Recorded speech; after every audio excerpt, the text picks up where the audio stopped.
Good evening. This is the City Commission meeting for Monday, February 25th, 2019, and I'm calling it to order. Please join me in the Pledge of Allegiance.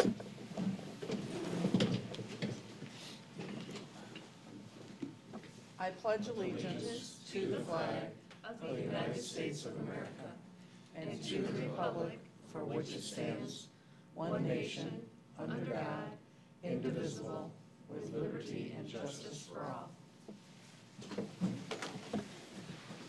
And Pastor Nathan Babcock is here to lead us in our invocation. Good evening. Good evening. Hi. Let's pray. Gracious Heavenly Father, we thank you for another day of life. We recognize that everything good that we have comes from you. Lord, there are many blessings that you've given to the city of Buchanan, and we're grateful for those. Help us to be good stewards of them. The time, the resources, the people, the opportunities that you have entrusted to us. Grant us, and especially this council, wisdom for the decision-making process that they're going to go through tonight. We pray your blessing upon the residents of this city, especially those who are poor or grieving or in need in some other way. Lord, that you would lift them up and help us to do so as well. In the name of Christ we pray. Amen. Amen. Thank you so much. Can we have roll call, please? Commissioner Moore? Present. Commissioner Dennison? Here. Commissioner Downey? Here. Commissioner Turney? Here. Commissioner Whedon? Here. You have a quorum. Thank you. We are now at the section for public comments. Citizens are allowed up to 3 minutes to discuss any agenda item. And if you do have any written materials, please give them to the court. Is anyone wanting to come forward?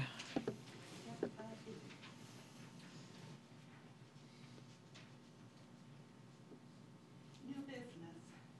Excuse me, Norma, could you? Norma Ferris, 304 North Oak. Well, what I was going to say is, like, we found that it's very hard on YouTube and some of these other modalities that we're recording to hear the people asking the comments. So please make sure you use the microphone and speak right into the microphone for us. Thank you. Okay.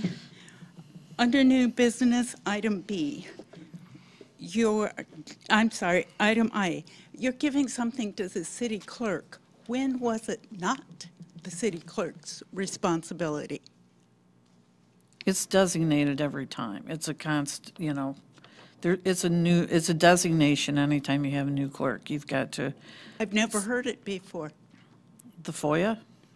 I've heard of that. I've Yeah. never heard of it being given. Yeah, it's an just you office. designate someone to receive the FOIA request. That's all it is. But we'll go, when we get to that point, we will be discussing it thoroughly. Okay. But thank you for your question. Any other comments? Seeing no one rising, we will move on to the consent calendar. There are a few additions. There is check number 78630 to be added, and that is in the amount of $8,531.67, which would bring the new total amount to $584,311.33. And we are also adding item C, building inspector report with Guy Lewis, who's here this evening for us. And are there any other Yeah, changes to the? I would like to remove some things from the consent calendar for discussion. I'd like to remove B.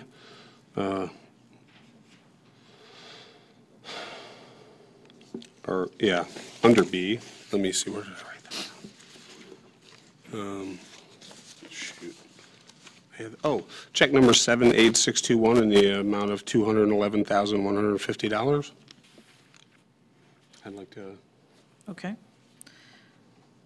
And if you're following along, this is referring to item D on new business. So Is there a motion to affect? No, it's not D. It's not D, sorry. Oh, It's B. Or did you say B? no, I said D. Yeah, no, it's B. It's the water and sewage disposal revenue bond. Oh, okay.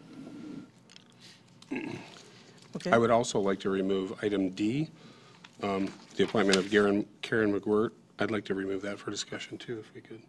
okay. So D is here. And the check that you're asking, normally when you remove something from the consent calendar, you immediately go and discuss that. Are you asking us to defer that to that item B? If we could, yeah, that would be great. Okay, if there's no objections. So would anyone like to make that motion to affect those changes on the consent calendar? Make a motion to approve those changes. Okay, is there a second? A second. Can we have roll call for the amendments? Whedon, Yes. Turney, Yes. Downey, Yes. Dennison, Yes. Moore. Yes. Okay, now I'd like to entertain a motion to approve the amended consent calendar. I'll make the motion. Is there support? I'll support. Who supported? I'm sorry. I did. Thank you. And could we have roll call, please? Yeah, sorry. Turney, Yes. Downey, Yes. Dennison, Yes. Moore, Yes, Whedon. Yes. Motion carries. thank you. Okay, now we are going to take one of the items that has been pulled from the consent calendar, the appointment of Karen McWirt to the library board. Commissioner Dennison, did you have a question about Do you want me that? to start talking about that? Sure. Yeah, So, being new commissioners, and I think one of the great things about having new people, the great thing about a commission is new people are always coming in, and new ideas are always coming in. And so I think people are always looking at these things differently. And before I start, I would like to say that since being elected, everyone that I've dealt with on the commission and in the city administration has been nothing but professional and cooperative. And it's my hope that you can say the same for me, that I've been that way. So my purpose in the discussion that I'm about to start is not about people at all. It's about process and the way things are done. As a professional and as a manager, one of the things that I'm asked to do, and I feel the same way being a commissioner, is I try to get as much information as I can before I make a decision. And it seems unfair to me that the commission is asked to approve people that we have no insight as to how these people are getting appointed, how they're getting hired, who's interviewing them, who their competition was when they were getting hired, who the other applicants were. Excuse me. The cold I had 2 weeks has come back and won't leave me alone. So let me start by saying I love me some Karen McWirt, and she's not here. I wish she was. She's a wonderful woman who's been great to my daughter. And it's not about Karen. This is about, I don't know who's on the library board because the city website is out of date and doesn't show who's on the board correctly. The city library website doesn't show updated information on who's on the library board. I don't know who interviewed her. I don't know what other applicants there were. And it's hard for me to approve someone when I don't know those things. Now, I'm going to take this a step further. A few weeks ago when Brenda was hired, and I like Brenda, I respect Brenda, and it's not about Brenda either, but I asked to see who the other applicants were that were up against Brenda.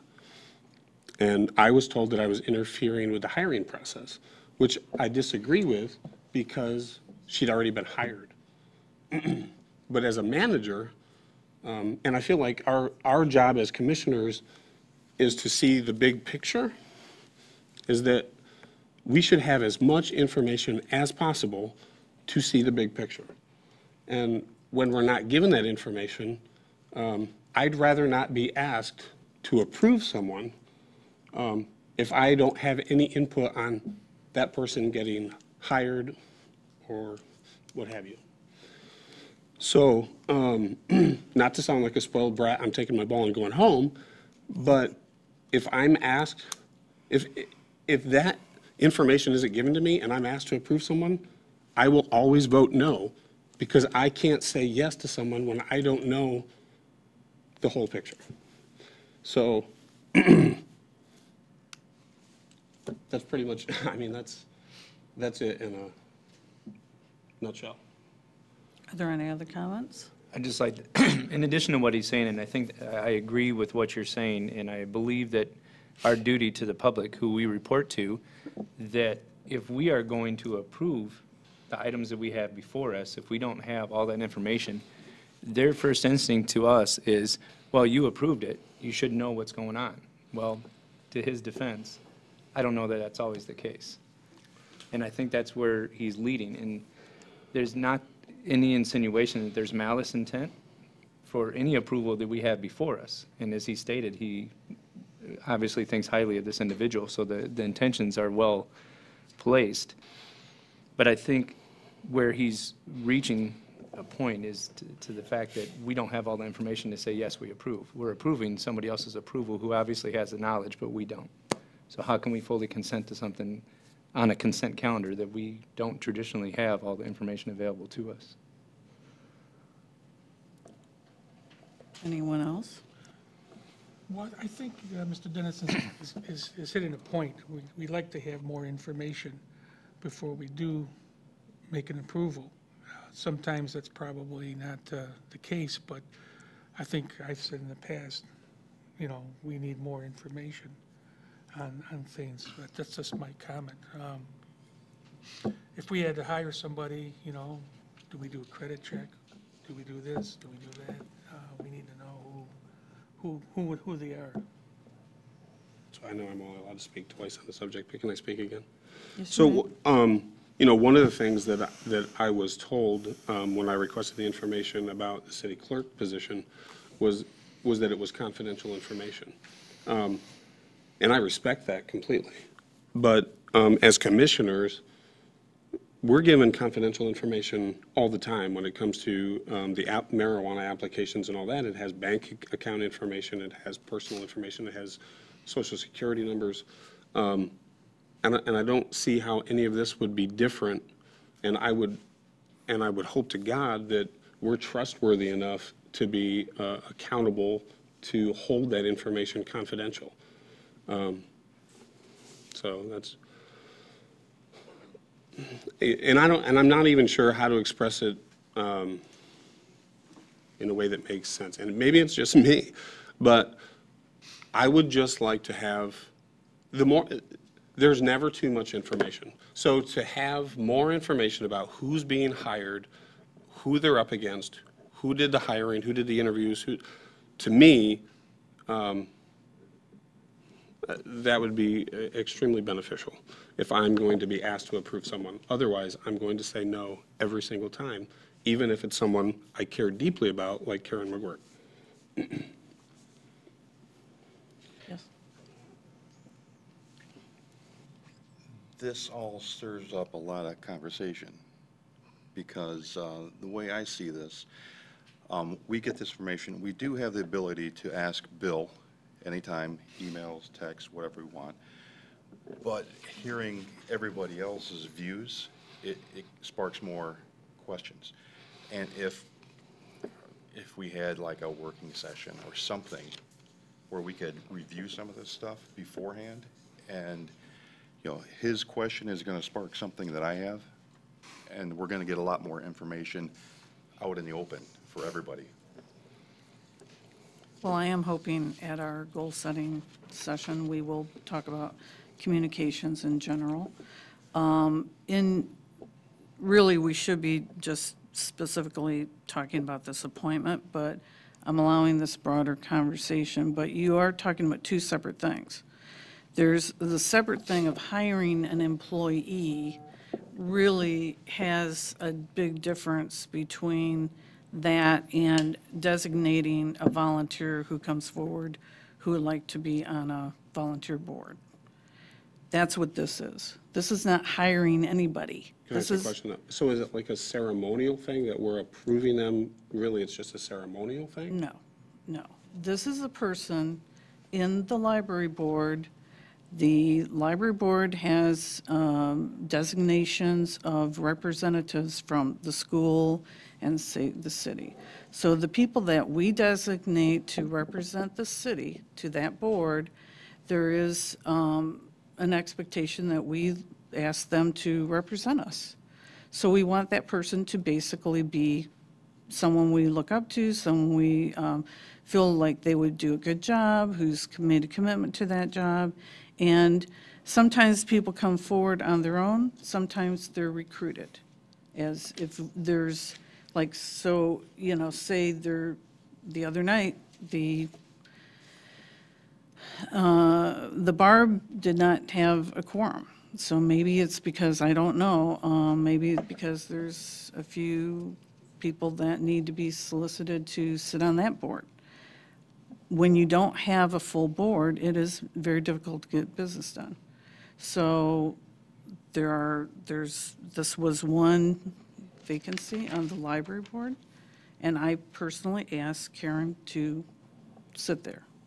And I got her the form, which is a job all of us should be doing to make sure people are filling these seats. Because that is part of our function, is to recruit people who maybe ordinarily would not come forward on their own, or be an avenue for people to come forward and help participate in this government. That is everyone's role here. And you're right, both websites are outdated, but mostly because these openings have just recently come up. The one opening was available like in the earlier, like a few months ago. Now, as far as the library board, one person came up, and in checking the background of that person, found that they were not really eligible to sit on the library board. And I can't say anything more than that, according to our charter and confidentiality. Can I respond to that? And not to that directly, but when we have people in the public asking us, well, a person I know has applied and has not gotten a response and has not heard back. If we had, and I'm just saying this in a broad scope, if we had more information and if we knew what was going on, we could answer our constituents more intelligently than when it's kept secret or when we don't have the information. Then we look like idiots because we can't answer people intelligently. I mean, that's a, Yeah, that's I not, that's totally not just understand. this subject. I totally that's on understand what you're lots of saying, but as we had the last meeting, the question was, why wasn't the person contacted? And I'm basically looking to fill the spots as quickly as I can. And then at the same time, during this process, I have allowed or pointed the way for the other board members to possibly take that person and redesignate them from another, trying to work it out so that they can be not a city resident because they're not eligible, but perhaps a representative from the school. But the board, other than the initial call to me, did not. Are you on the library board? No. Or does the mayor have a say on who's on the library board? We all have the same say. There isn't like one over the other. But I want to fill all of these vacancies because that's why people need can't filled. get anything done. Yeah. Okay. So I'm taking it on myself, as you should, to make sure these things are filled. That's our responsibility. And I'm just telling you, the one person that it's an unfortunate situation, but so I've asked Karen, you're right, she's a wonderful candidate, and we have her volunteer form. That's the information you're basing your decision on with personal knowledge and their background of what they wrote down for their interest. You have that ahead of time. You can call the person, ask them questions, whatever you need to do to reach, like any of these items, to reach your own personal comfort zone of making a decision. So, if your decision is no, that's your decision's no. That's your responsibility.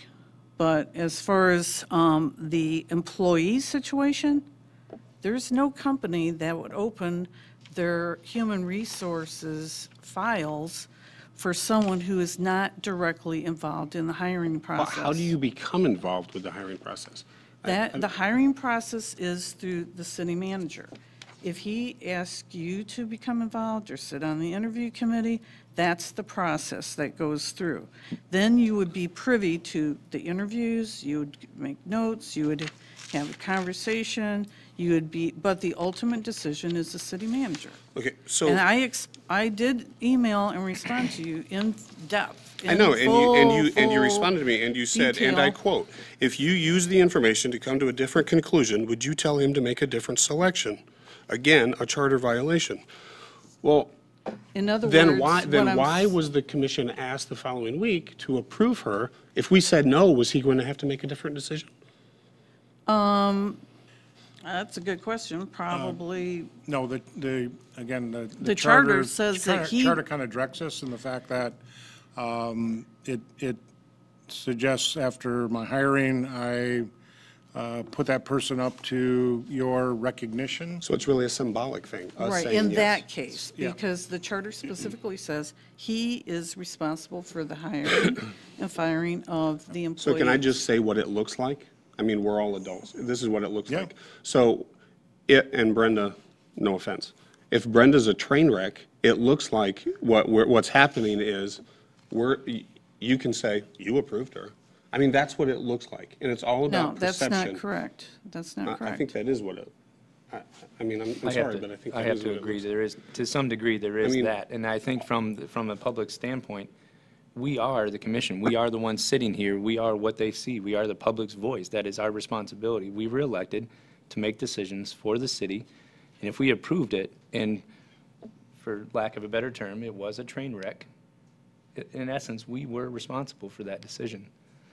Because we are Well, responsible. no, according to the charter, the decision of hiring administrative personnel rests with the city manager, not us. They hire it. We are specifically forbidden in the charter to interfere with him doing that. So you're wanting to oversee his judgment, and you're wanting to get other information or question him after the fact or even during the fact. That's not allowed by the charter, is what I'm trying to But explain to you. And I would respectfully disagree that we're not, it's not that I'm trying to, Your role is our to role guide is to him. hold the city manager accountable, True, correct? but Correct. your Would you role agree to is that? to guide him, but the manager's ability to be responsible to us is clearly set out in the charter. And we are not to interfere with the day-to-day workings of the city. So there is a But Mayor distance Moore, there. how is it interfering after the hiring process is over to ask for information about, that is a way, after he'd already hired the city clerk, asking for the information of who the other applicants were, so we can use our own judgment and hold the city manager accountable and say, was it really the best? Was it really? I mean, we should have the ability to look at the list of applicants and say, well, Bill made a good decision there. I mean, the other ones really didn't. In my opinion, Okay. we should be open to that information. Well- We're not going to change his mind. I trust Bill to make the decision. And if it doesn't work from there, then we're responsible for holding him accountable. And But I feel like we- the only way we can do that is if we have more information. not It's a defined role that you need to review your charter, because that role is where it's specified, he runs it. He runs that part. I know. Your judging of him would be more appropriate for you to judge whether or not there was a gap in services or something because of a personnel switch, or that we didn't have minutes when we needed, or maybe the people were not cross-trained specifically. The management, that is what we are to judge him. If you. And no, if I'm you- going to stop you right there because No, I agree with well, you. Okay, well, wait, I have the floor. If we opened up every application that came into a clerk's position or any other position, and all of us had all their resumes and all their other private information, some of people who may be applying that are still working somewhere that they do not want their current employer to know they are job shopping. There's highly confidential things, in the hiring of people and legalities that have to be followed and recognized. You're using that as a way to judge a list, and judging his pick from that list is totally inadequate and not fair, as I said to you in the email. What is appropriate is judging his handling of the whole process and that. But you're judging his pick of the third person on the list versus the fourth That's person, where when you're- you didn't That's where see we the did, interviews. that's where we're missing the link. That's where you're missing my question and my point. I'm not judging him on his choice. And I believe this for all of us, for you and Dale and Mark and Cameron and myself, we are entitled to all the information that Bill has, period. And I'll leave it at that. And we should be able to judge Bill based on all the information that Bill has. I don't see how Bill can have information that we can't have. Because, But no yet we're offense to supposed- Bill, Right. but we are above Bill.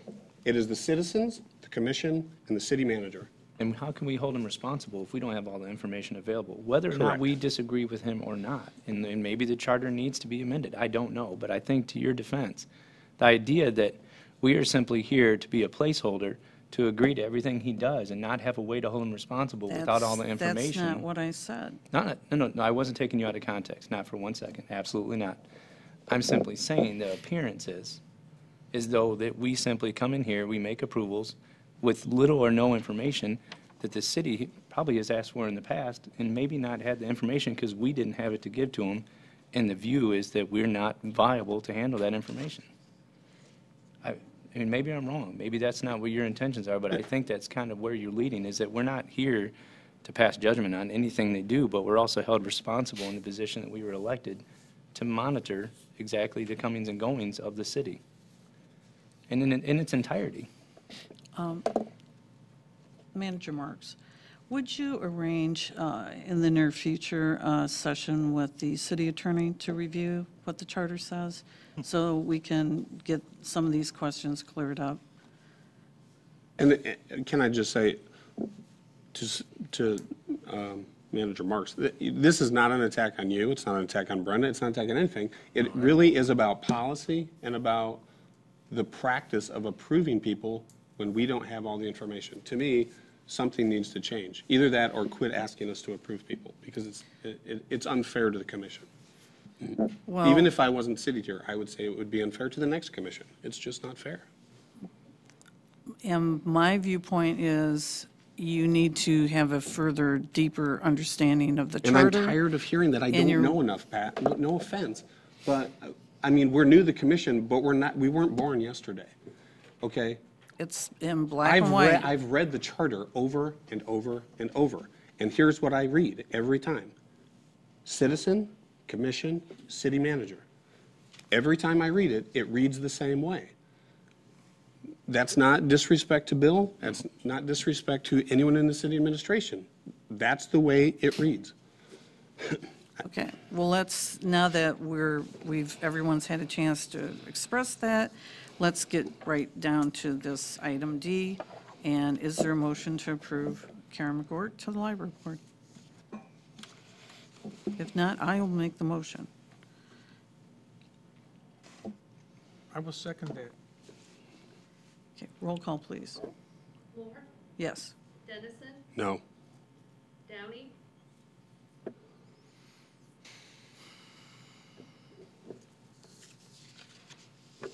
Yes. Ernie, Yes. Whedon. No. Motion passes by majority. Thank you. Now we will go to reports. A Buchanan Color Run, Tracy House. Are you here? Hi.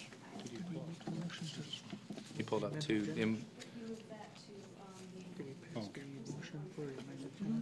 Yeah, we did, and we're going to do that one There was later. two. Okay. Basically, we're doing the same thing twice. Okay, could you please talk into the microphone? Okay. Thank you. Hi, I'm Tracy House, and I am the event lead this year for the Niles Buchanan Relay for Life. We'd like to do some things different this year. We're trying to do something monthly, so one month in May, we'd like to do a color run in the McCoy Creek Trail. So we were hoping to be able to use the senior center, I think, or what is it called, the city center now? City Center. City Center, for the registration, and if possible, be able to use the band shell to maybe do a Zumba class before the race starts to get people fired up. So Do you have a date? it's May 18th.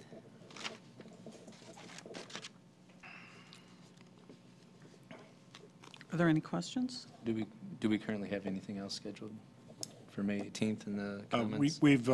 We've gone through the gamut, and we've penciled in the event for rental of or access to the city center, the trail.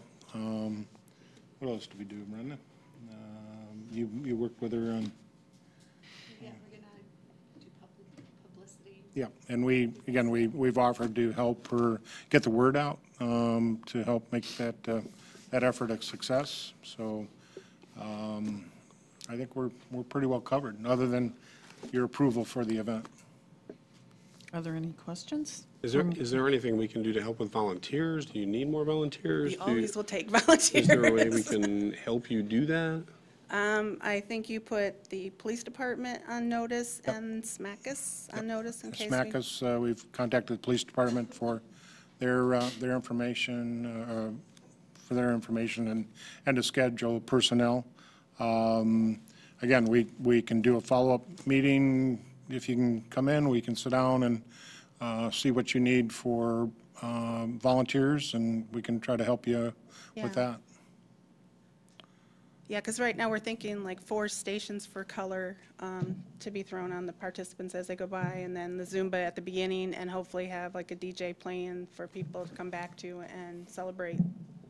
So, If you would, can you maybe go into the details about the color, what it's made of, and it's not,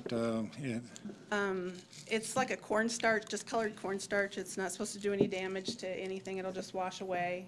Oh, you throw it. Yeah, we throw it at people as they walk by, or that station, so. And they'll So- have like white shirts to color them up. so by the end of the race, everybody should hopefully come out a little rainbowish. Little and, so it's actually a pretty fun event if you've watched it in other venues. And that's really, I think, the first time we'll do it here, color First time event. I'm aware of anybody doing one in Buchanan. Yeah. So, Absolutely. I've been to a couple, Have you? so I know what they're about, yeah. Now, is this going to be a 5K, 1 mile walk? What's the, Well, we're trying to figure out the trail, but we were thinking a 5K. But it's a fun run. It's not going to be timed. It's Right. just going to be for Just people. And participation. it's open to families and kids, okay. as long as they're, And what's the cost going to be associated with that? $25. Okay. And that's per entry, Yes. child or adult? We're looking into a separate charge for the child. Okay. So, Okay. They're usually faster. That is yes, true. are they? I figured they're going to be all over. Yeah, that could be true. Any motions, any more questions? I'll make the motion that we approve the Buchanan Color Run for May 18th. I'll second. There you go. Roll call, please. Downey, Yes. Moore, Yes. Ernie, Yes. Whedon, Yes? Dennison. Yes. Motion carries. Thank you. Thank you. And item B, Buchanan Area Senior Center. Anna Burke, Executive Director.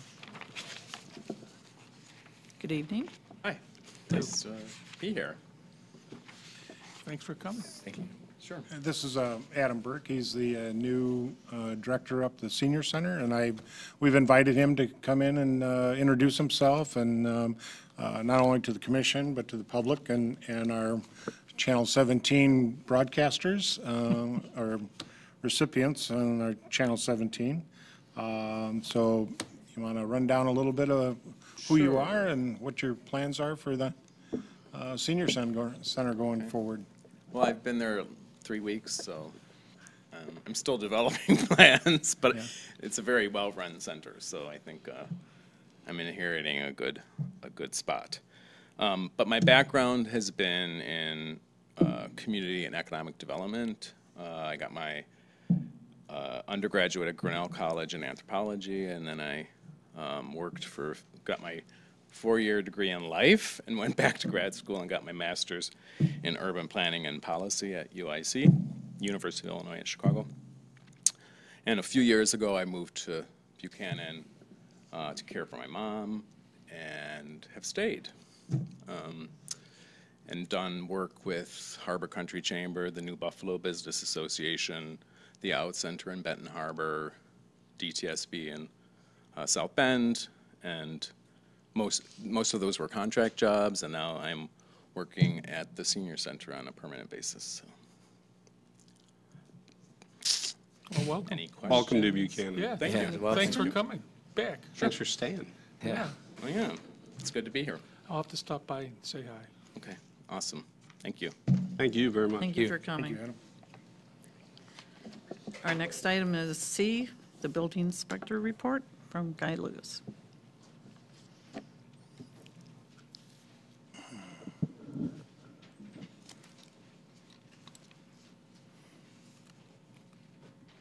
Well, good evening. Here I am again. Welcome to the new commissioners. When I'm here, stop in if you have any questions about what I do, how things work, how the process is. It's all driven by state law, how we operate. Anyway, my report for the calendar year of 2018, there were a total of 59 building permits issued during the year.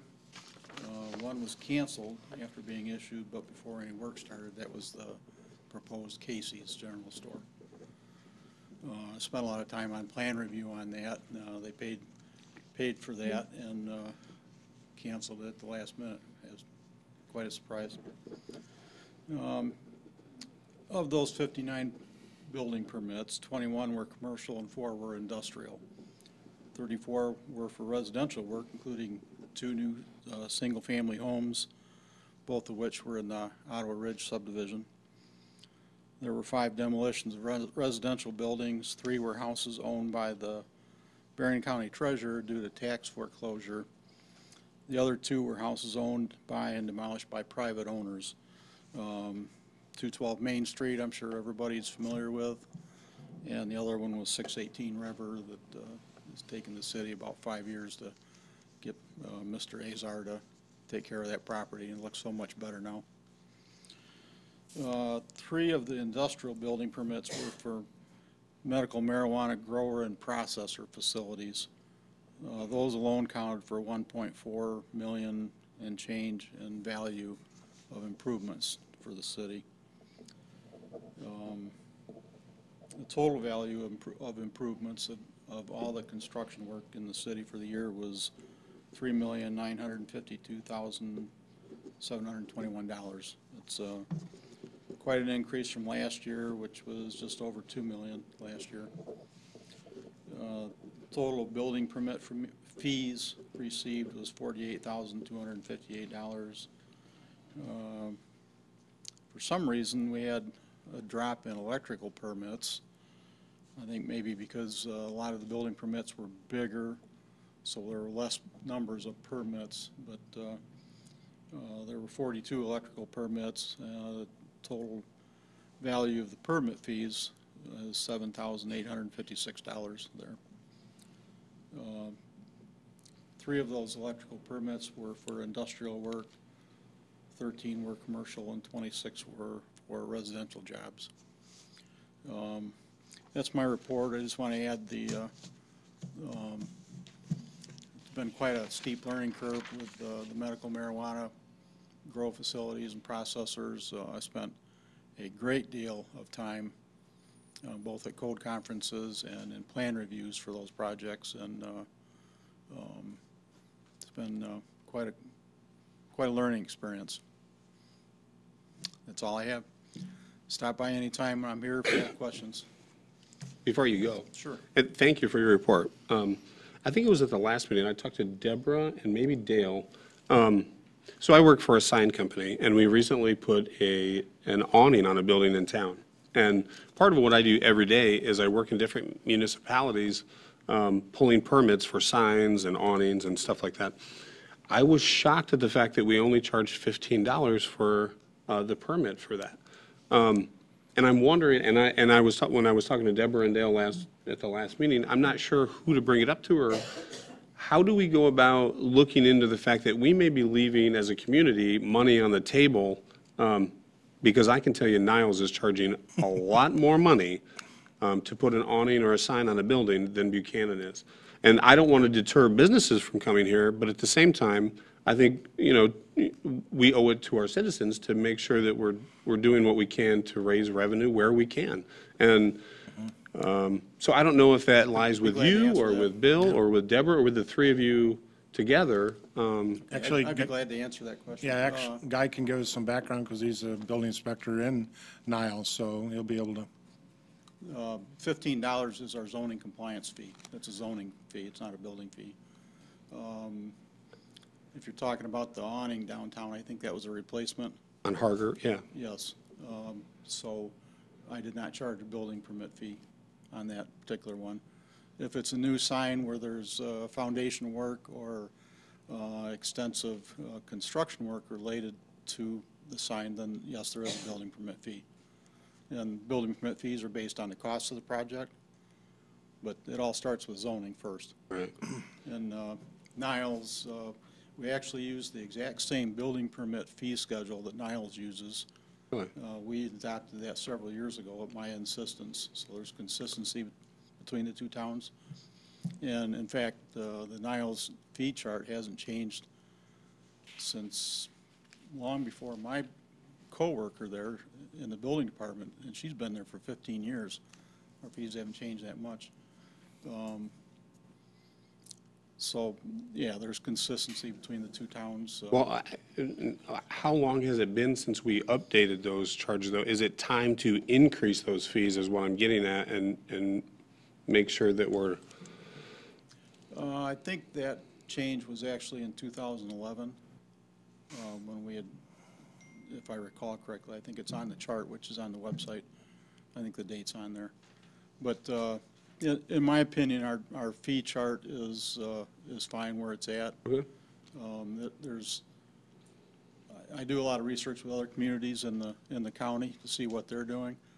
Believe it or not, the village of Stevensville is one of the highest where I live, and I have no idea why, because they don't have a full-time or even a part-time building inspector. He's contractual. St. Joe City, I think, is a little higher than we are, but some of the townships and smaller villages closer to the lake are a lot lower in fees than we are. They have very little activity, and they just never raised them. So I think we're okay there, but Okay. that's not my decision. Building fees by state law have to be used for the building department and the building department activities. They can't be put in the general fund and used for other purposes. All right. Yeah. Well, so there are certain communities that I'll call on when I'm checking to find permit costs in my job, and there are certain communities that don't charge anything. We've been doing a lot of work down near Indianapolis and Bloomington, and we'll call those communities and they'll say, yeah, just put it up. And it amazes me because we've taken someone's time on the phone, and then, and they still say, yes, send us the prints of what you're doing so we know what you're doing. So somebody's reviewing our prints, talking to us on the phone, but not charging anything. It's amazing to me that they're losing money. They don't, I mean, they're paying this person to talk to us and look through prints, but they're not charging anything. So I just wanted to make sure that Buchanan's covered in what we're doing. A couple of quick comments, and I think Guy can elaborate a little bit on it. Some of the things we do different from Niles is the fact that we don't require a permit for some repairs. If you put in a new roof, we don't pursue that. New windows, we don't ask for a permit there, and I believe Niles? Yeah, for Niles, may not be politically correct, but what I like to say is you pretty much need a permit to spit on the sidewalk. It's not my choice, it's what I inherited there. What I inherited here from the previous building inspector 11 years ago was that the city saw residential, not commercial, but residential re-roofing, replacement siding, and same-size replacement windows as maintenance of the buildings. So we don't require permits. I never saw fit to change that. Yeah, and that's a question for the commission. Do you, if you were looking to increase revenues, you could look at those for residential. We could change our position on those and require permits, which will add to the cost of somebody's effort to maintain their building. So,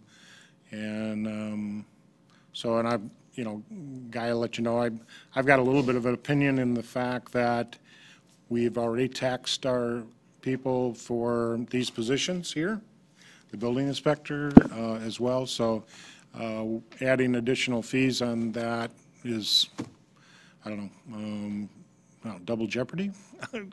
Again, that's an opinion. Let me add a little background to that whole controversy.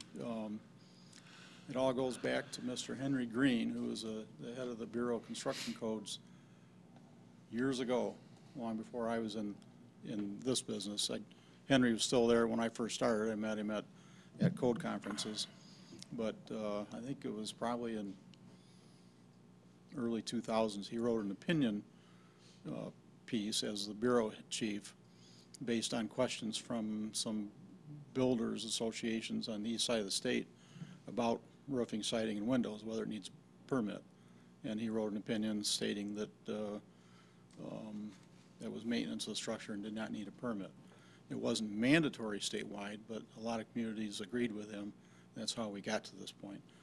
The building code, well, the residential code, they're separate books. Building is commercial work. Residential is 1- and 2-family homes, townhouses. Do address those things, roofing, siding, windows, more importantly, the flashing and energy code ratings and that. So communities that have chosen to enforce those things and require permits can do so because that is in the building code and the residential code on how to do it correctly. So the downside of not requiring a permit is, you know, I'm not there to look at the work, and the homeowner that hires Joe Blow from Indiana up here may or may not be licensed in Michigan. I run on that on a daily basis. I try to educate the public on how important it is to make sure their contractors are licensed and they have liability insurance, so forth. Commissioner Turney? In fact, Guy, I think I stopped in to see you a few times, and you enlightened me about one of my contractors, and we found out that he wasn't licensed here in Michigan. And then I stopped in to see if the new person had gotten my permit, and that's when you showed me the list of how you determine what the cost is for the permit. I think you even showed me the electricians, because we have to hire an electrician. So he's got all that information there if you want to stop in and see him. It's all based on cost of the actual project. They're estimates from the International Code Council. They release these twice a year, and they're not really meant for job cost estimating because it's a nationwide average. It's more for building authorities to use this. If someone comes in and says they're building a new house, a 1,500 square foot new house, and they're doing it for $60,000, I'm going to question that. Because the permits are based on the cost of the project, the value of the project. So as a last resort, if I can't come to an agreement with them that sounds equitable, then I can use the building valuation data table from the ICC and use the average, the national average. Commissioner Turner? And I believe we have one of the higher rates for connecting pipe from the street to the house, too, I believe. I know when I built my house here, quite a little cost on that, but that's just cost of trying to move here. And the utility connections are outside of the scope Right. of what I do, so I really don't know much about their fees Yeah. and that. Thanks, Guy. You're Are welcome. there My pleasure. any other questions? Do you maintain a list, or do you then search it out on, say, the state website of licensed contractors? Do you have a list that you could basically post or something that, of area Yes of and no. people? Okay, That's a good question. What I do maintain, because I've been doing this for so long in both towns, and a lot of the contractors that I see and work with on a regular basis work in both towns.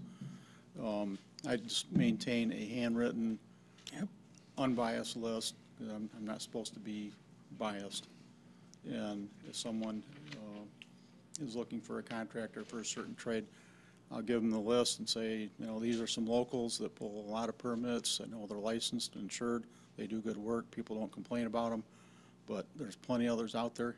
You're free to make your own choice. that's a very valuable service. Yep. I've seen that list, too. More and more people have been utilizing that, especially electricians. Everybody's so busy right now. It's hard to find an electrician to do small jobs, and we've got a couple. So we can call it Guy's List instead of Craigslist. Very good. I like that. Angie's List, I guess, would be a better example, right? Well, thank you very much for your thank you. report. My pleasure. Thank you, Guy. Okay, and no unfinished business, so we'll move on to new business, item A, and consider the resolution designating the city clerk as a FOIA coordinator. Mayor and Commissioners, the FOIA coordinator is a pretty important person in any organization. When we didn't have a clerk for a while, the default goes to me as city manager. The responsibility of the clerk is to maintain city records, and this particular job is best suited for that clerk's position.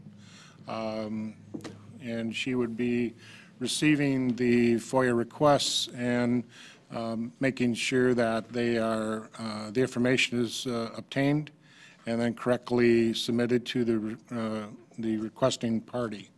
That designation is traditionally been with the clerk.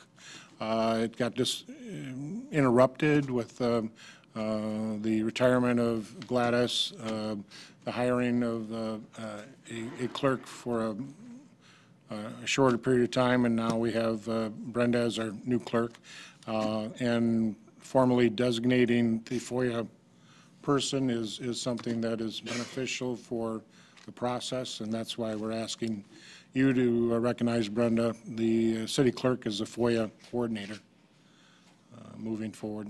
Are there any questions? No? Is there a motion? I'll make the motion that we designate the Buchanan City Clerk as the FOIA, Freedom of Information Act Coordinator. Is there support? I'll second it. Can we have roll call, please? Purdy, Yes. Downey, Yes. Whedon, Yes. Dennison, Yes. Moore. Yes. Motion carries. Thank you. We will move on to item B, consider the resolution authorizing the redemption of the water supply and sewage disposal system revenue bonds, Series 2000. Mayor and Commissioner, in moving forward and having the discussions about the financing of the oxidation ditch, which is an update to our present wastewater plant that you've approved, it's been recommended highly by our financial advisor in this process that we reduce some of the debt that's on the books for us. And that one suggestion was that we redeem the 2,000 wastewater bond that we have out there, pay it off a little early. And again, I think that bond was due in October of 2020. So we're paying it off a little bit early. In doing so, when we reduce the amount that debt that we show, the other is we're saving about $12,500 in interest in paying that off early. So that's the recommendation from the advisor. We've again working with the treasurer. We've located the money and the funds to pay that off. It's, from what I can tell, it's a very good move to clear up that debt because that project is going to be in the $8 million bracket, and we're going to have to bond, and that does take a little bit of time. So we want to start positioning ourselves to be prepared for that bonding opportunity that we'll have. Are there any questions of the city manager?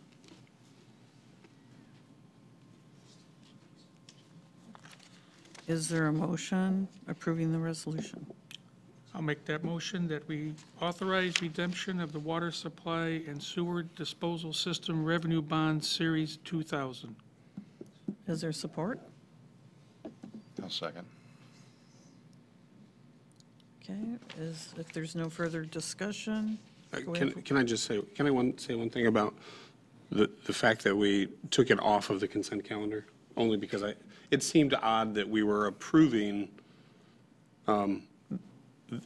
that check was already in the register, and we were approving the register prior to approving what we're now approving. Okay. That was the only reason that I asked that it be removed from the consent calendar. It seemed weird that we were approving a check before we approved you writing it.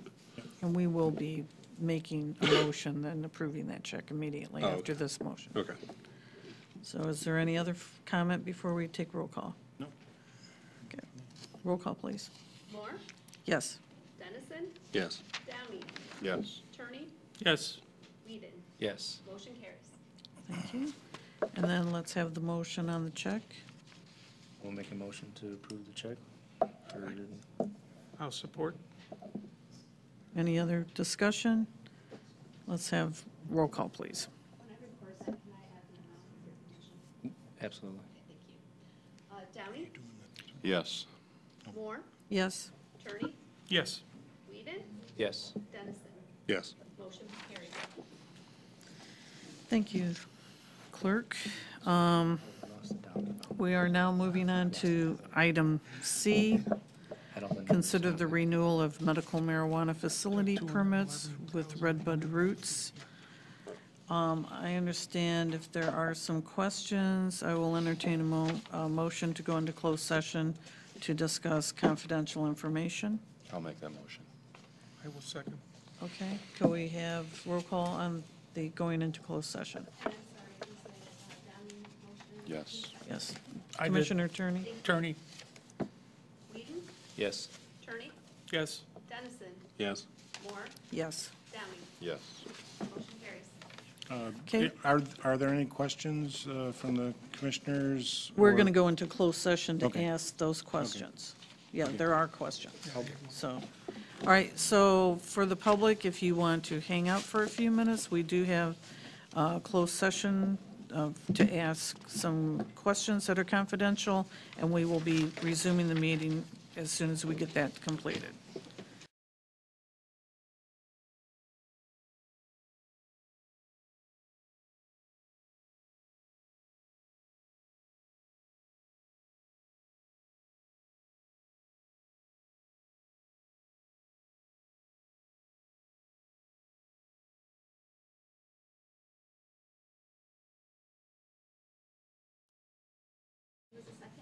Yes. Thank you. Turney, Yes. Downey, Yes. Whedon, Yes. Dennison, Yes. Moore. Yes. Motion carries. Okay, and we're still back on item B, or actually C. Yeah. We need My a eyes are motion. going foggy now. Okay, is there any open discussion you'd like to do, or shall we entertain a motion? We're on C again? We're on Red Bud Roots? Correct, to see. Correct. We are? We Can I did- say? Yeah, C, yeah. I would, Yes, yes, you so may I would speak. like to say publicly that I, as a commissioner, am very proud of the work that Red Bud Roots is doing and the standards they're setting in the medical marijuana world and putting Buchanan on the map. I think it's good for Buchanan. It's good for Red Bud Roots, and I just think I think it's a great thing for our community. Is there anyone else wanting to make a comment? Or a motion? Well, I'll make the motion that we approve the renewal of the medical marijuana facility permits, Red Bud Roots, and I have to also agree with Mr. Dennison that Red Bud Roots is a very good company for this city and is bringing a lot of people in, I believe. Is there a second? Make a second. Thank you. Can we have roll call, please? Moore, Yes. Dennison, Yes. Downey, Yes. Kearney, Yes. Whedon. Yes. Motion carries. Thank you. Now we will move on to item D, consider purchase of extrication equipment for the City of Buchanan Fire Department in the amount of $21,770. Chief, good evening. Mayor, Commissioners, apparently I'm the only one asking to spend money tonight. So we've talked about this before in the past. You should have your packet. You probably have my statement there. But kind of history, accidents in Buchanan, up till probably the last 3 years, we responded to 4 or 5 of them a year. And usually they weren't too bad. Over the course of the last 3 years, our vehicle accidents have doubled. If you average it out over the last 5 years, as I got on there, it's about 10 a year. But the last 2 years, we've had several accidents.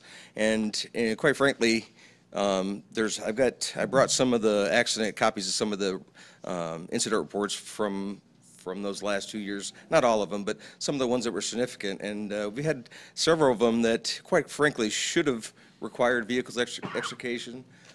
Did not, through sheer luck or whatever. But the current situation, we do not have vehicle extrication equipment. The city of Buchanan, or the fire department in the city has never had it.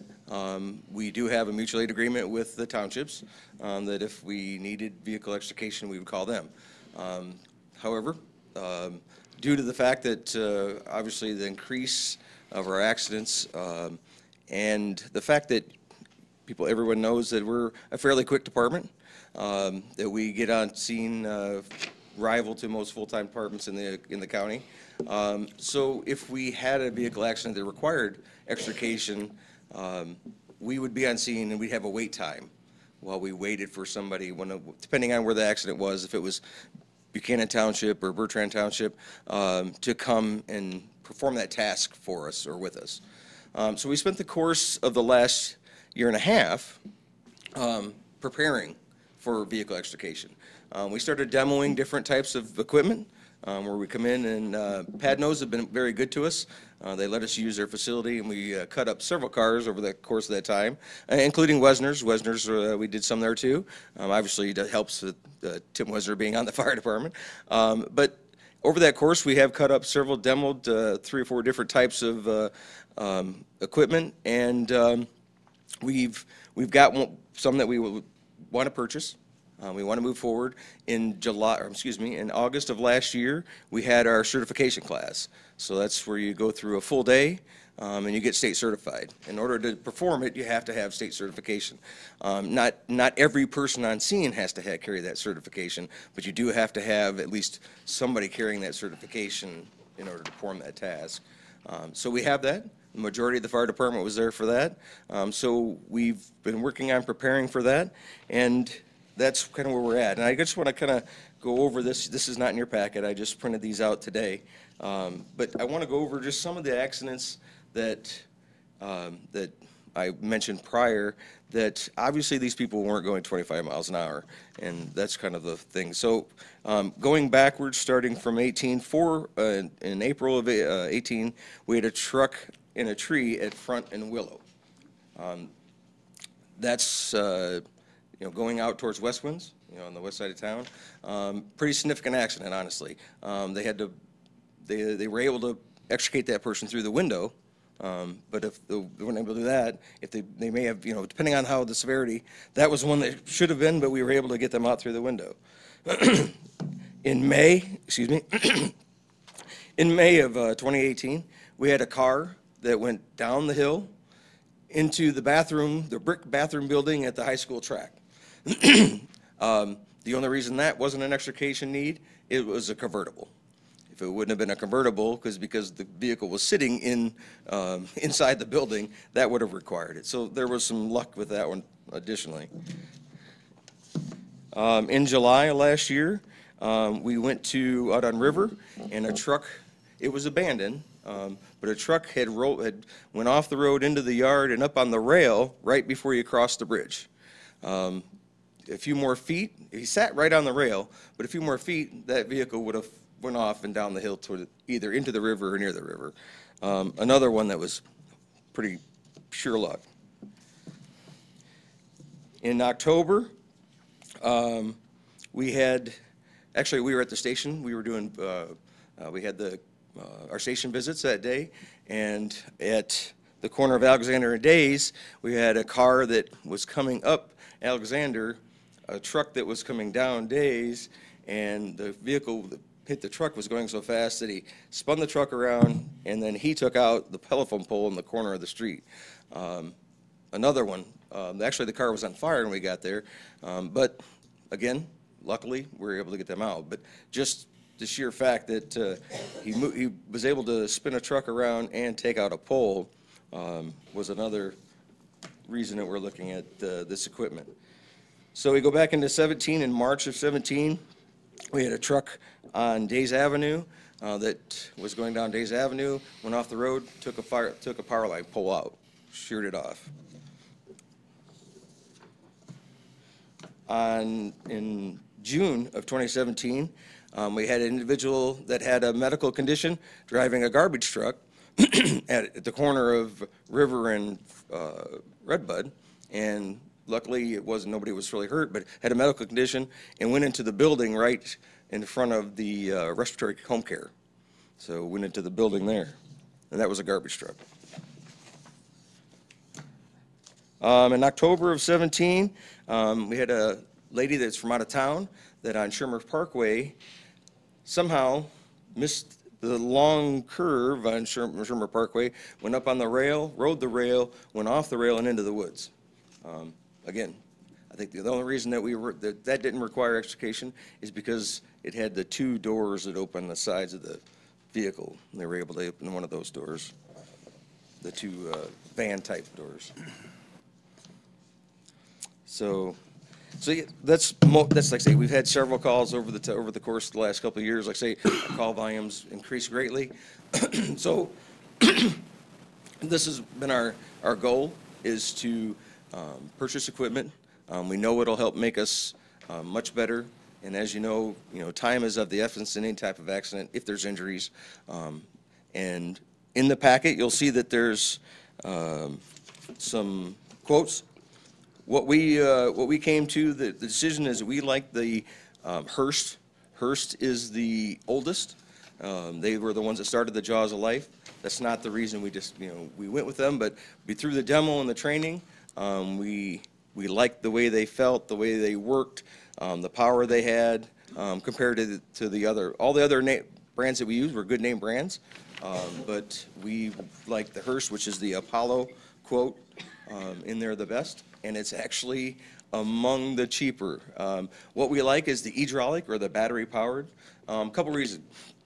We were originally looking at, you can either get the battery powered, or they call it hydraulic nowadays, or the old hydraulic. The hydraulic has a pump and hoses and then the equipment versus the hydraulic, it's kind of like grabbing a battery-powered drill or saw or anything.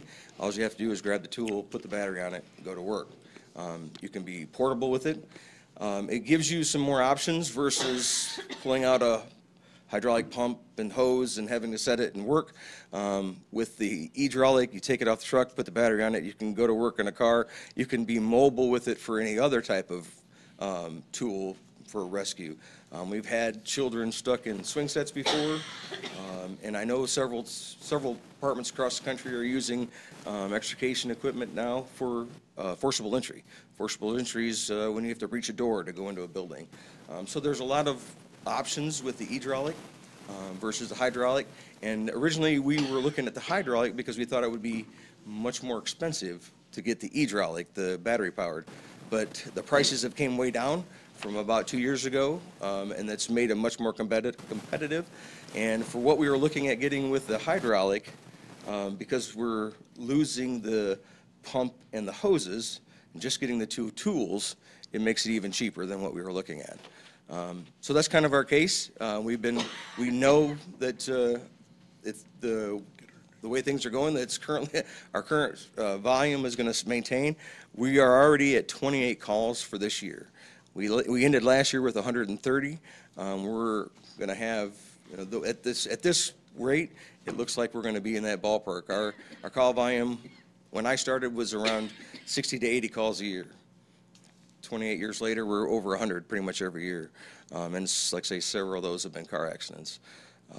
So that's what we ask. We ask for your approval. This is part of the money that comes out of the 5.5 millage that we've been using over the course of that Bill and I came up with a plan 5 years ago to improve the fire department, to get us where we needed to be with gear, nozzles, hose, and those kind of things, all the things that we were kind of behind in. And this is just one more thing to make us obviously a better fire department and serve the community better. So if you have any questions, I'd be happy to answer. Are there questions? Or try to. Commissioner Downey? How many of these are local? How many fire departments have these locally? Well, both Buchanan Township and Bertrand Township, Niles Township, so probably out of the 26 departments here in the county, I would say about 24 or 5 of them have vehicle extrication equipment. Very few do not. Now in Buchanan, is it auto response or always mutual aid? We do not have an auto response. You mean auto response for the mutual aid Well, companies, when or- I think of a car accident, to me, as a dispatcher, I would think they would call somebody with the proper equipment to do it, no matter where it's at, and to have everybody converge the same spot at the same time. That's the way it's supposed to be. That a lot of times what they rely on now is when PD to get there to make that decision. A lot of times they rely on PD to even call the fire department, which isn't the way it's supposed to work for our dispatch. But in the real world, that's the way. Usually they dispatch PD first, and then they say whether or not they need the fire department or not. I don't have any control over that, but that's kind of the way it works right now. But usually for an automatic aid, that's the way this was set up years ago, back when Warren Weaver was chief, for vehicle extrication. If vehicle accident, it required vehicle extrication if they knew that on the onset, So then they would automatically tone out either Bertrand or Buchanan Township. But there would still be a delay, even if it was an automatic. We typically get on scene about 5 minutes. Our average time is 5 to 6 minutes.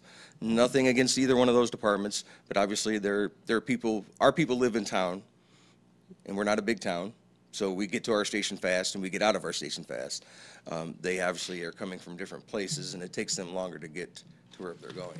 So I'm not trying to say anything bad against them, but there still would be a delay, even with the automatic aid. There's still going to be a delay from our time on scene to their time on scene.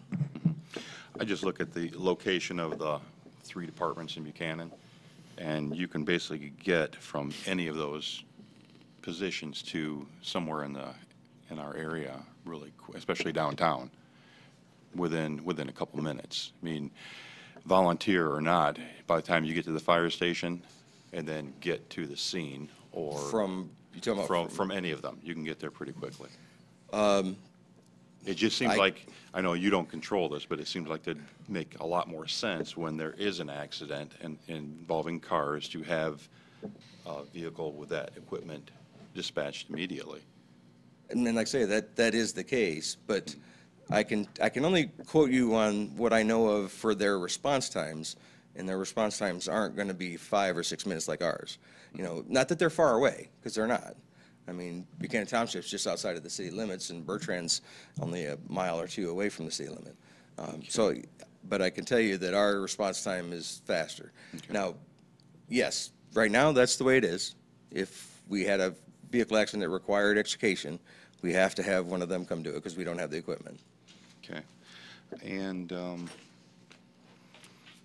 what about grants for this, like firefighters assistant grant, Homeland Security grants, or even local emergency planning commission grants? I don't know about commission grants, but there is grants available. We did try to go through, there's a Firehouse Subs grant. I don't know if you've ever, obviously probably seen those commercials, maybe Bait there, but there was our firefighters that put out grants. We missed that grant opportunity because when we did apply for it, actually one of our guys applied for that grant, but we missed that opportunity. To apply for a federal grant, we could probably do that too, but that process takes a while. And that's that window, we have to wait for the window of this year now. Okay. So you guys are doing that on your own? We have done some, yes. Okay. Yeah. It's like when I think of kids applying for college loans and stuff like that, federal assistance there. You don't know what's out there until you get out there and find it. Yeah, there is grants, and you can do grants, like I say, you can do federal grants for vehicle extrication equipment, but you're obviously subject to approval, you know, to be awarded that or not. And that process takes a while. You know, you have to really, you know, I don't know, once you apply, then it's just a matter of waiting and make sure, you know, you fill out the form, you give them the narrative, and then you know, you wait to see if you're going to be selected or not. So. Okay. Are there any other questions? What is the, well, let me start with this. Is there anybody else using the hydraulic spreaders and cutters currently, or are they all using hydraulic? Actually, Bertrand has both. Okay. They have electronic, or hydraulic and hydraulic. Right. They have both. I'm not sure. Bootsy, has Township got electric? No, we have hydraulic. Okay, so they just have tried hydraulic. I know that Niles Township has an hydraulic, what they call a combi tool. So it's both those tools into one. Okay. And as far as I know, that in every person or every department we've talked to about it, they've been very happy with the tools. They seem to last a long time. The battery that we're looking at for this is actually a Milwaukee for the Hearst, and they have, on a full charge, they're supposed to have 150 minutes on a full charge and a lifetime of 100,000 hours. Okay. Supposed to. And what's the cost of the replacement of the battery, if necessary, if we were to, heaven forbid, we'd ever have to use it that often? Yeah, right? I do not have that cost on the battery replacement yet. It does come with 2 batteries, each tool, but I do not have that cost yet. Okay. So. Are there any other questions? I have comments. I don't really have any questions. I'll allow you the comment.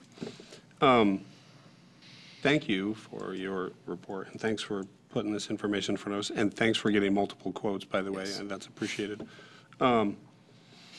We have the unenviable task of spending taxpayers' money that they don't even want to give us to begin with. And you just told us about half a dozen accidents that didn't require extrication. That's true. Last year, or in January this year, reported on last year that there were 10 motor vehicle accidents in the city. And I did a little bit of research, and according to the National Fire Incident Reporting System, the frequency by incident type for extrication from a vehicle was 0.07% of the time. Extrication from a structure was 0.01% of the time. That being said, the fact that Bertrand Township and Buchanan Township already have the equipment, and the uncertainty of conversations we're having about new fire departments, The equipment we've already dished out for in the last year and a half. I just want to let you know that I will be voting no based on the information in front of me. I don't discount what you guys do. This would obviously be a great arsenal and, or a great weapon in our arsenal. But I just want you to know, because of the information in front of me, I'll be voting no. And that's perfectly fine. And I understand that obviously this equipment's not going to get used every day or every week, there's no doubt. But if we can save one life with it, it's worth the purchase. Are there any other questions or comments? If not, I'll entertain a motion.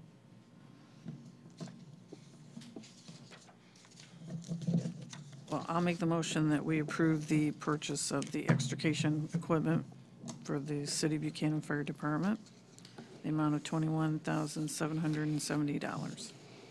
I would second. Roll call, please. Downey? No. Moore? Yes. Turney? Yes. Whedon? No. Dennison? No.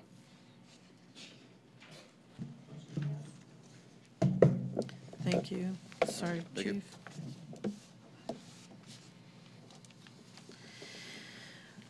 Okay, item E, introduce ordinance to amend Article 4, cross connections. Chapter 102, utilities in the City of Buchanan Code of Ordinances, first reading and schedule public hearing for March 11th, 2019 at 7 p.m.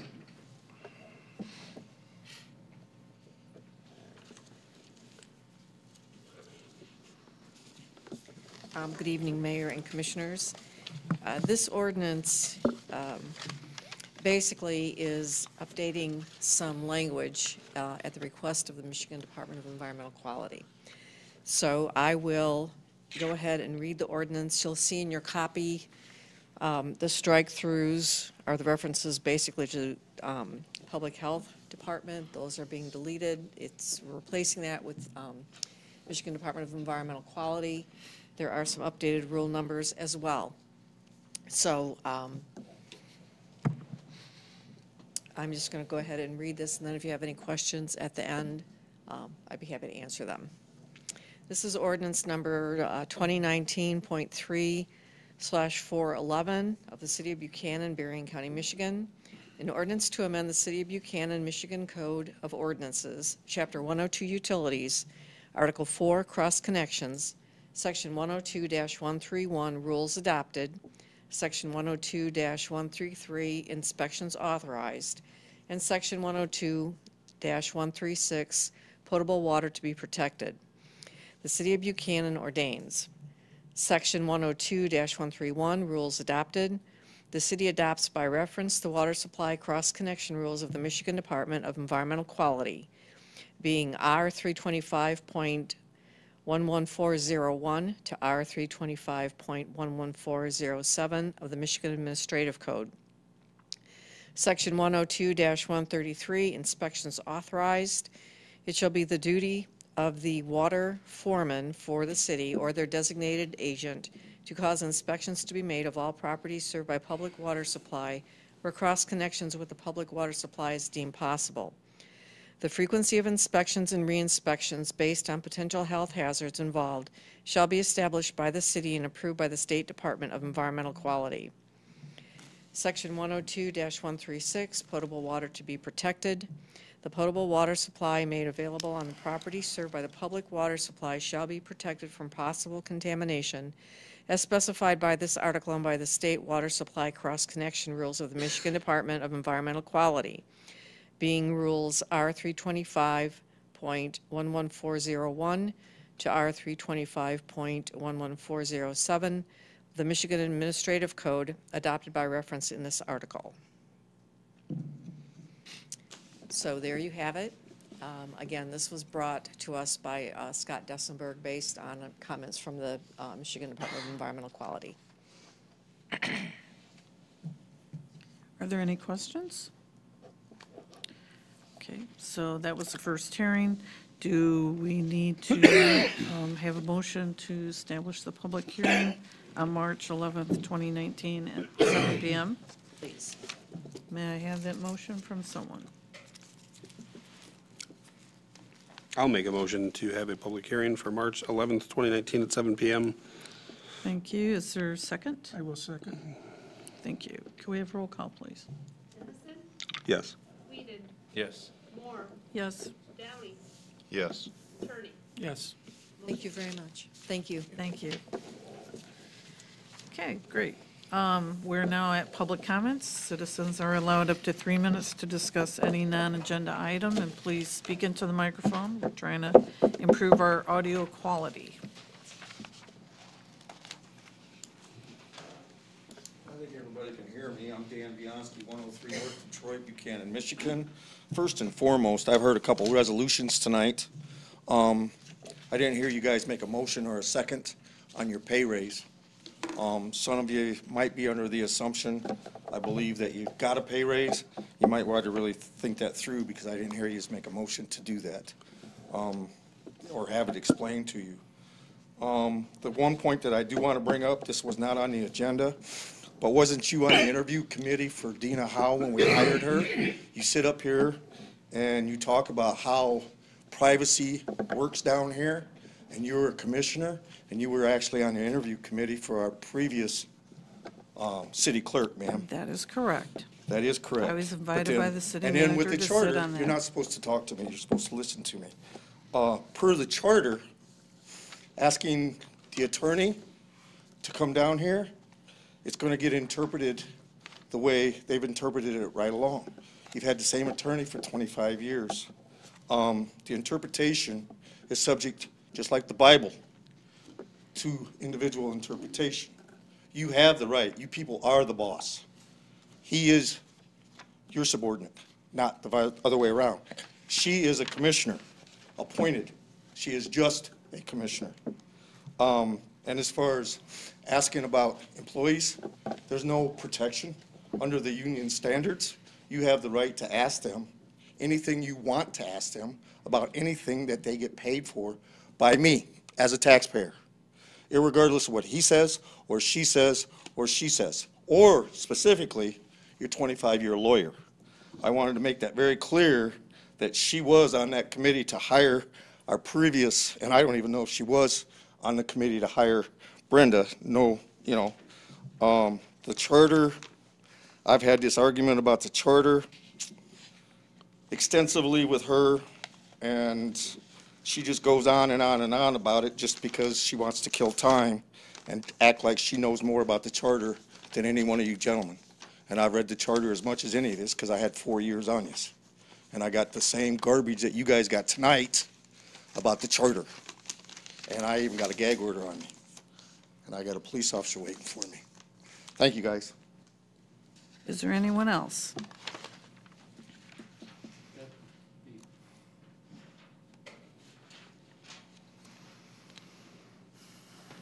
I'm Randall Pitt, 312 West, forgotten my address. Forgot really? Thinking about other things. I may be able to find my way home. I'd like to make a thanks for the publisher and editor of the paper and extend their thanks to Mayor Moore, Commissioner Dennison, and former Commissioner Vigansky, and our new DDA Director, Joe Kruger, for taking the time to come out on a very windy Sunday afternoon, yesterday basically, to listen to the concerns and share ideas with our readers. We've had a lot of very positive feedback already and hope to have more of these informal gatherings in the future. Yeah, that's me to say that. Thank you for Thanks, that. Randall. Is there anyone else wanting to come forward? Okay. Then let's have the city manager comments, please.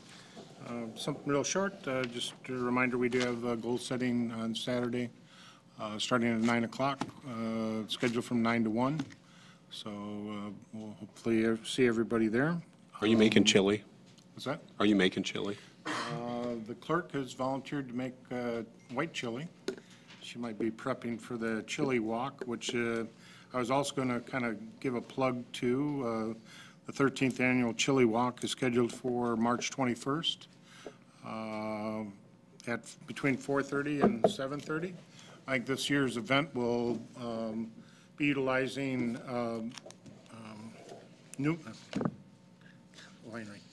Lehman's right next door as the center point for the event.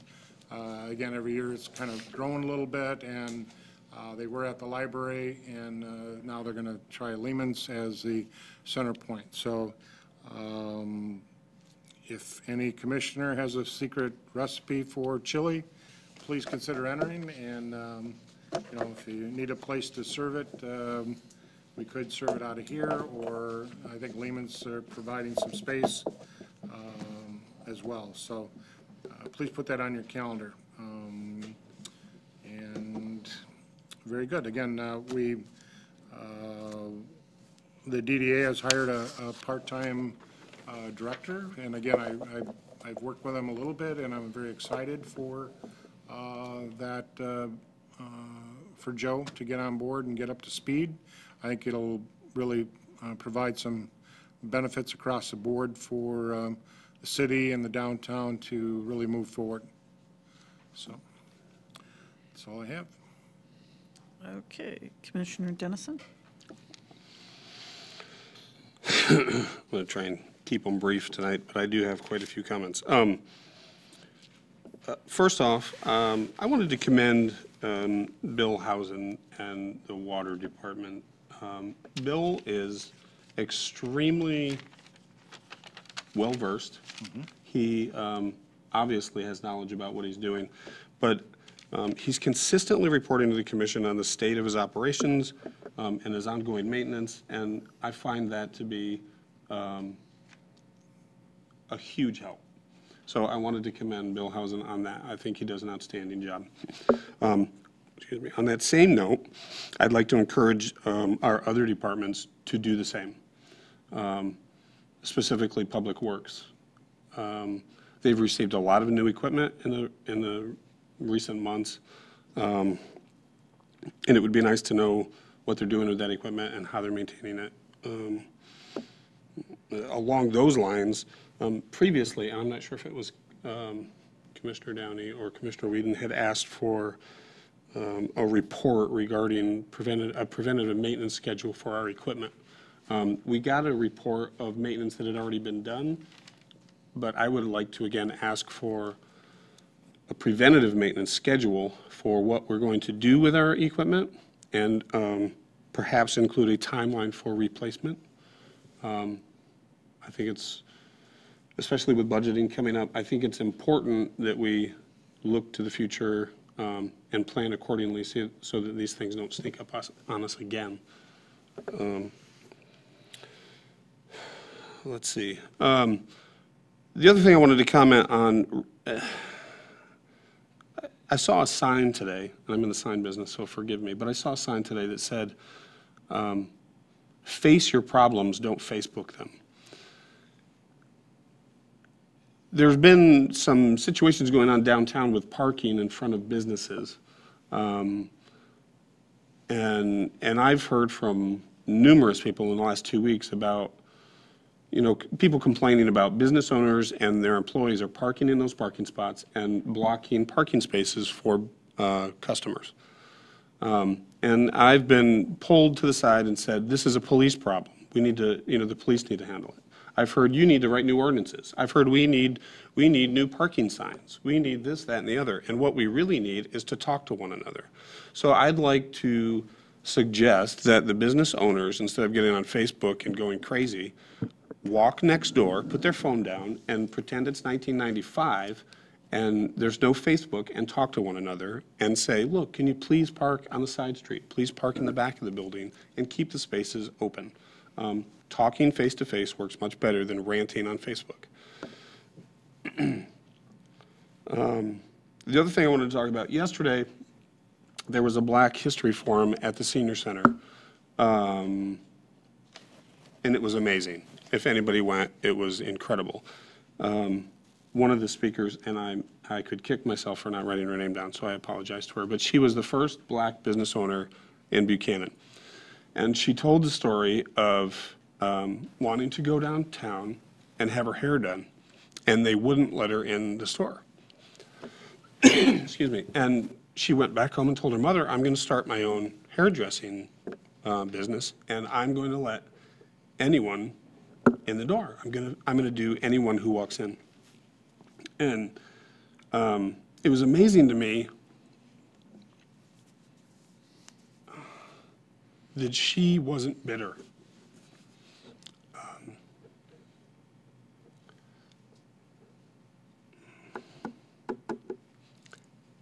It was a really good forum yesterday that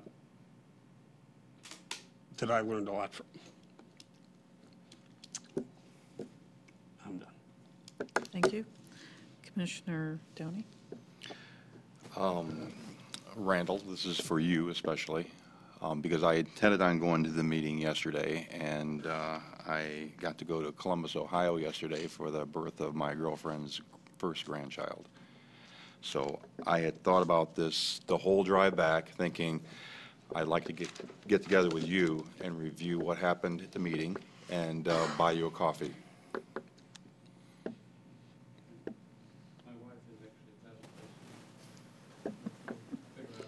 Okay. And I was going to talk about the parking also. I've heard the same thing about parking, and I would just wanted to get out there to the public that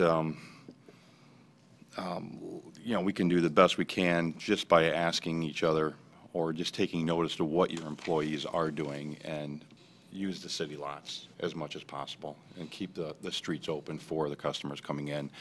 I'll use my building as an example. I've got one extreme and then the other. I've got the smoothie shop, Herbalife, Bucktown Nutrition, which people want to get in there and get out of there in 5 minutes. I've got the coffee shop where people will go down there and sit for 3 and 4 hours and enjoy the coffee and enjoy the internet and just socialize. And they're both great. But we have to just be normal people and be respectful of others. Thank you. Thank you. Commissioner Attorney? I have no comment tonight. Thank you. Commissioner Whedon? Just want to bring up the point with the chili walk. I know that there's been some discussions on Facebook, and funny enough that you bring that up.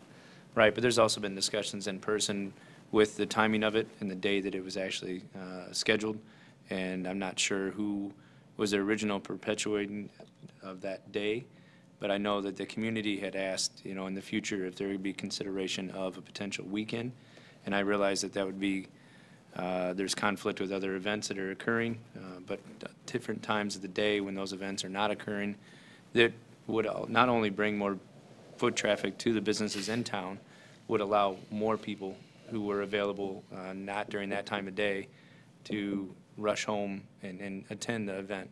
I know that it's going to be a rush for myself to get back and get the family gathered and go attend the different businesses, because I do enjoy that and mingling with the community and tasting the chili, obviously.